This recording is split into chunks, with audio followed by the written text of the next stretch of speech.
two ways to look at that question. I think from a fan perspective and from an audience perspective and the perspective of customers who buy WrestleMania, you know, I think the honor has been, you know, dimmed a little bit because so many people get to make the show in a handful of different ways. I mean, you alluded to a bunch of them, whether it's triple threat matches or fatal four ways or even, you know, both battle royals at this point in time.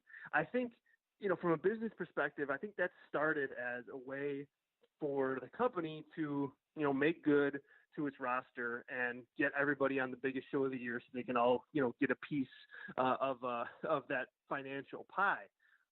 Nowadays, though, it's like WWE uses performing at WrestleMania as like a carrot for talent. I mean, you hear, you know, talent all across the roster on Twitter. I know, you know, the Iconics talk about it all the time. Mike Kanellis just recently posted a picture on Twitter where he goes, you know, my dreams are, I'm paraphrasing here, but my dreams are in my sights, and he's glaring up at a WrestleMania sign. So, you know, the company has made it where if you're a talent on that roster, you know, performing at WrestleMania is a reason to be with the company. And there's no mention of being in the main event or being in a title match or being in a key program, but just being on the card in general is, you know, the gold watch that you get for being a part of the WWE. So from a talent perspective, I think on their side of things, the way things are today, they do see performing at WrestleMania as a big, big moment for their career. WWE tries to sell us those WrestleMania moments as fans, but I think on the fan side of things, you want to see your favorite stars just not on the card, but on the card in a prominent position, main event, championship match, or even just a match with a lot of time behind it. So I think the honor of performing at WrestleMania means two different things to those two very, very different groups of people. And, you know, to each their own, but I'm with you. I want to see whether it's a wrestler who I, you know, favorite of or not. I want to see just good, well-told stories that culminate at WrestleMania with big matches. And whether if that happens to be a fatal four-way, great. If it happens to be a triple threat, fine. But for the most part, I think the best stories are told when you put one wrestler against another wrestler and tell a story behind it and let them go to work. And, you know, as the years go on here, it seems like that's more of a fight than it should be. You know, I can't take it. I agree with you to the point where you can't take it away from the talent, because you watch the WWE documentaries that they put on the network for the past couple WrestleManias of, you know, the backstage reactions and everything. And, you know, you can't take it away from them that, oh my God, they're performing at WrestleMania. And I can distinctly remember, I believe the last one, where Rusev was wrestling in the 4-way U.S. title match, and there's Lana kind of in the crowd watching, and they're like, you know, we weren't even an afterthought, and now and Rusev Day gimmick was all like a joke, but now it's like the most over thing in the company. And I know I'm paraphrasing here. And you have 70,000 people chanting Rusev Day. So I think to get that kind of reaction at WrestleMania, and I agree with you where, like, for the performer, yes, it does matter because they've experienced it. But, you know, at the same time, as you know, if you talk to them, I'm sure after the fact, once their deals are done or they're retired or whatever the case may be, I'm sure they would have liked to have had a more singular focus versus just being a part of what seems like just, I mean, WrestleMania is a showcase. Let's just be very honest, between pop culture, pro wrestling, sports entertainment, whatever you want to call it. But, you know, I like the focus. I remember when, hey, I'm challenging you to WrestleMania, I'd be at my TV like, oh my God, they're actually going to fight at WrestleMania. Now it's just like, oh, okay, this is just another pay-per-view. Yeah, and the thing of it is too, it's just, you know, like I said, I think it comes down to how WWE frames itself as a company. I mean, if you listen to the way Triple H talks about the talent, and not just in NXT but on the main roster, same thing with Stephanie in terms of putting smiles on people's faces, like the vibe that they try to create, you know, in the backstage area and just as a company is one of teamwork, where, hey, we're the WWE, we're a part of this company, and we're going to, you know, put on these great shows and put smiles on people's faces. And, you know, that's great and that's fine. And they've certainly made a lot of money with that frame of mind. But I think you don't have to go back too many years where, you know, you had top wrestlers that, sure, putting smiles on people's faces was a good end game, but first and foremost, they wanted to make the most money. They wanted to be in the highest profile matches as possible, and so there was just a different tone, I think, of what the company's mission was with the WrestleMania event. Like you said, it's a bit of a showcase right now, and because of that, I think you get some different matches, and people are positioned differently, and people think about it differently than they did even 10 years ago. And come to think of it, it's almost like years ago, WrestleMania was like the end of their season, but now it's like they're doing more central focus of like potentially building up to the next one again with possibilities of all these multi-person matches. But that's another discussion for another time. Yeah. Well, I think you made a really good point because before the WWE Network, WrestleMania, was the biggest show of the year, not just because it was called the biggest show of the year. It was the biggest show of the year because it got the most pay-per-view buys. It did the biggest business. And while you see a lift in WWE Network subscriptions around WrestleMania time, around WrestleMania season, like it's just as important to keep those subscriptions in May and in June and in July. Like, so it's just, the business model is a little bit different too. And I think that affects how WWE presents WrestleMania. So I think it's a very valid concern, or not a concern, but a valid point to make in discussing, the allure and honor surrounding WrestleMania here in 2019. Yeah, no, very true. And Triple H is taking the approach of the old school way. You're on NXT, you earned your way there, and that's the way I like it. And who knows, when he takes over, it, no pun intended, it may wind up being that way, which something to look forward to in the future. Absolutely. Yep.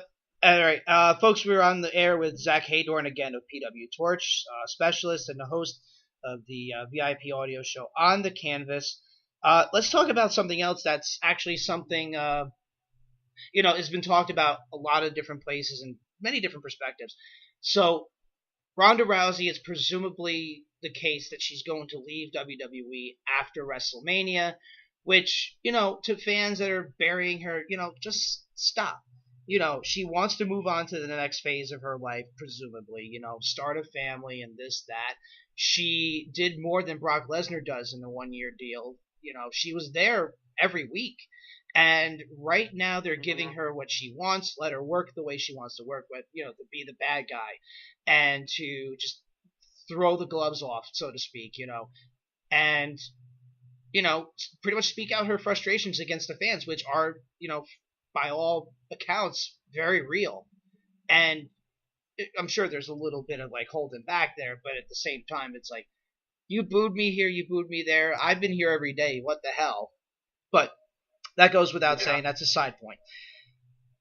If Ronda wasn't in that match with Becky and Charlotte, they would not be main eventing WrestleMania. They wouldn't be the match that closes the card. And again, we don't even know if that's going to be the case. They keep saying they're the main event of WrestleMania, but until the show happens, I'll believe it when I see it. But then when she leaves, if she leaves, there's a huge gap in star power. You have Charlotte, you have Becky, and then you have everybody else. And that's saying something considering the run that Asuka had as NXT Women's Champion, now very lackluster main roster stint. Nikki Cross hasn't had anything done with her, where she was one of the bigger items in NXT for a little while. Naomi had a good run for a little bit, then they kind of gave up on her. Natalya, they're kind of putting her to the side for right now, unless they're doing the stuff with the women's tag match, presumably, for the tag titles. There's going to be a gap in star power. How does WWE fix this? Where there's a huge gap even between Ronda and the other two opponents as far as like household names, and that goes without saying. But now that is gone, now the two of those two women are at the top. How do they close the gap of, who's the next biggest stars? I just think it's a really big problem in this women's evolution.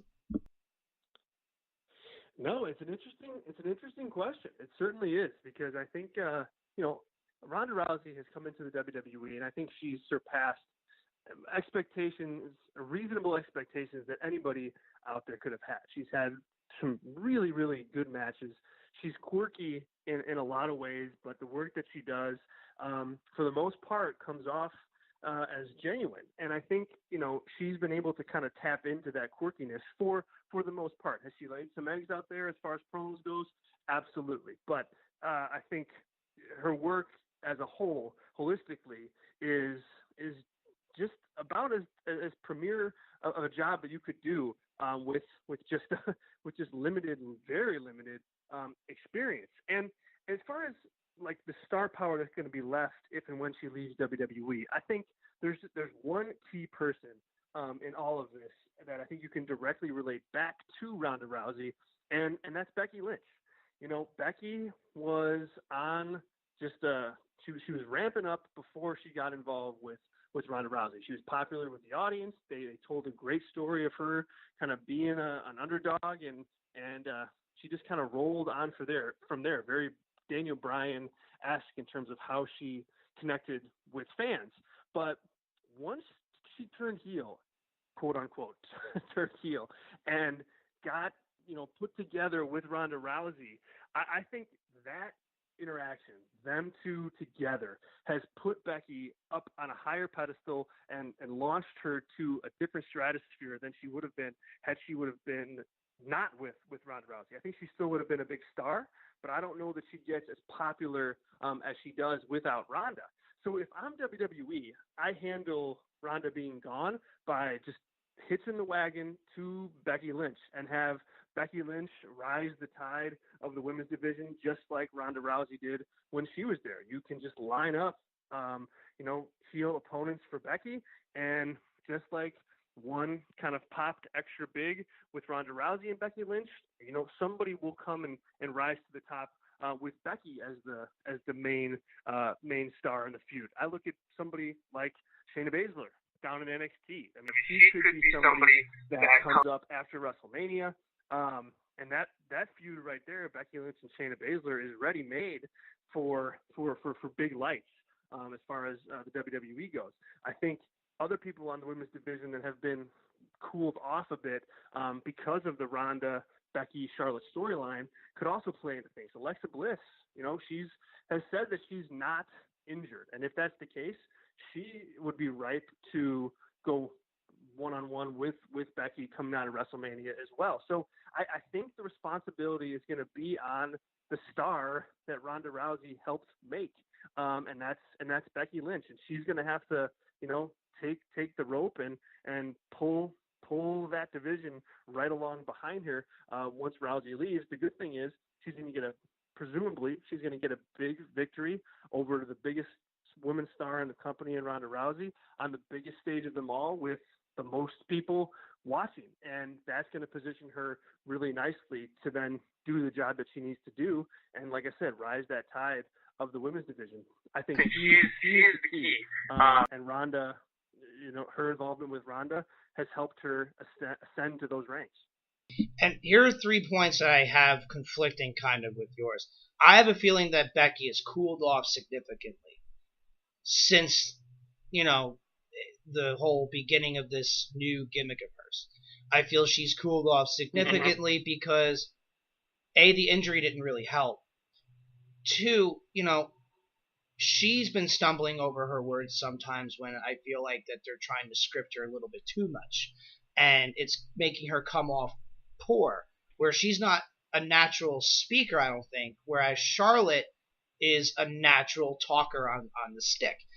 And there's also another thing where, to my point before, it seems like they're leading into the next season of new feuds at WrestleMania.